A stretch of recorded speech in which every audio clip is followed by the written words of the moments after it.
की बेटियां होती हैं, लेकिन अर्जुन, कार्तिक और लक्ष्मण तीनों ही गरीब होते हैं। दरअसल ये लोग एक ही साथ एक ही कॉलेज में पढ़ते थे, जहाँ इन तीनों भाइयों को इन तीनों बहनों से प्यार हो गया था।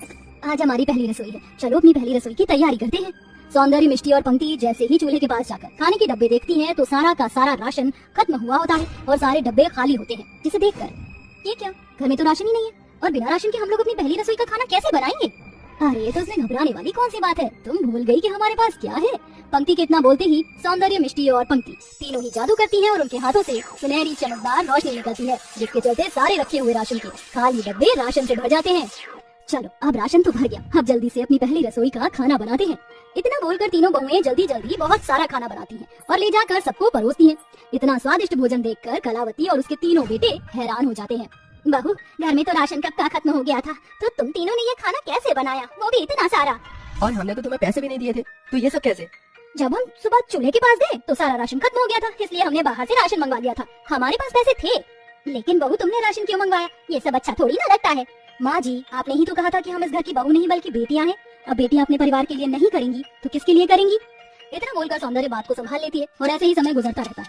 तीनों बहुएं अपने जादू से घर के सारे काम झटपट कर लेती और घर में कभी भी किसी चीज की जरूरत पड़ती है तो वो तीनों अपने जादू से उस चीज को ले आती, चाहे वो राशन हो, कपड़े हो या कोई भी सामान। ऐसे ही समय गुजरता है और एक दिन, पंक्ति, सौंदर्य, दिवाली आने वाली है, चलो मिलकर दिवाली की सफाई करते हैं।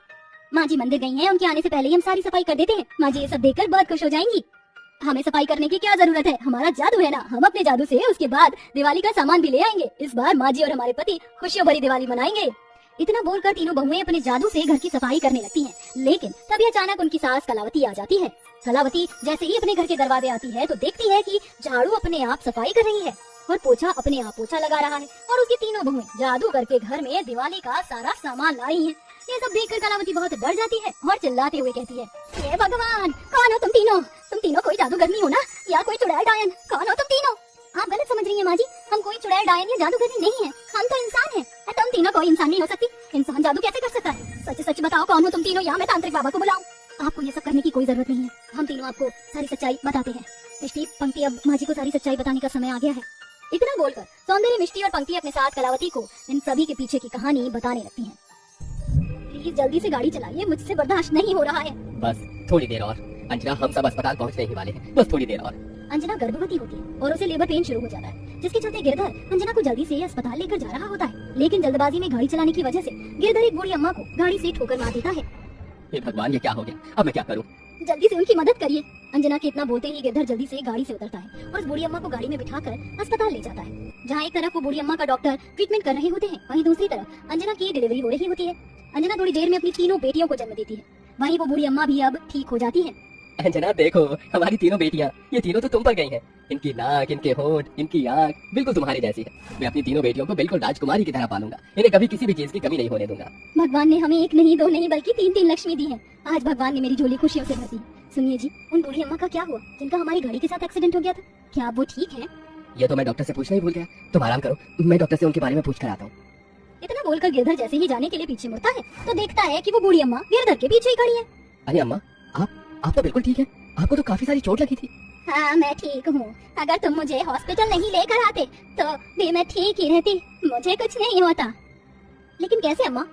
अंजना के इतना बोलते ही वो बूढ़ी अम्मा एक सुंदर परी के रूप में बदल जाती है, जिसे देखकर अंजना और गिरधर दोनों ही हैरान हो जाते हैं। मैं कोई इंसान नहीं बल्कि परी लोक की एक परी हूँ, मेरा नाम जैस्मिन है। मैं धरती लोक पर घूमने के लिए आई थी, इसलिए मैंने एक बूढ़ी औरत का इंसानी रूप लिया था। तुम्हारी पत्नी गर्भवती थी, लेकिन तुमने मुझ घायल की भी मदद की और मुझे अस्पताल लेकर आए। तुम चाहते तो मुझे वहीं पर छोड़ सकते थे, लेकिन तुमने ऐसा नहीं किया। तुम्हारी इस दरिया दिली से ये साबित होता है कि आज भी लोगों के अंदर इंसानियत है। इसलिए आज मैं तुम्हारी इन तीनों बेटियों को एक वरदान देना चाहती हूँ, और वो वरदान ये है कि इन तीनों के पास आज से जादुई शक्तियाँ होंगी और ये तीनों जादुई शक्ति से हर किसी की मदद कर सकती हैं। इतना बोलकर वो परी अपनी जादुई छड़ी से उन तीनों बच्चियों पर जादू करती है और वहाँ से चली जाती है, जिसके बाद अब वो तीनों बच्चों के पास जादुई शक्ति होती है। बड़े होने के साथ साथ उन तीनों को अपनी जादुई शक्तियों के बारे में पता चलता है, जिसकी मदद से वो हर किसी की मदद करती हैं, गरीबों को खाना देकर, प्यासे को पानी पिलाकर और लाचार की मदद करके।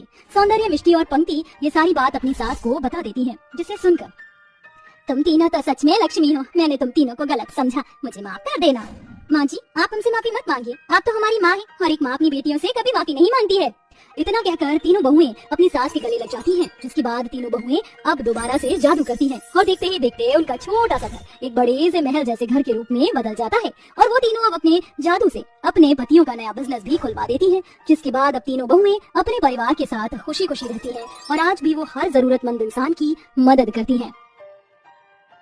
ममता अपने पति मोहन और 3 बेटियों के साथ गरीबी में एक छोटे से कमरे में रहती थी। जहाँ तीनों बेटियां कमरे के कोने में बैठी होती हैं, तभी ममता मोहन से कहती है,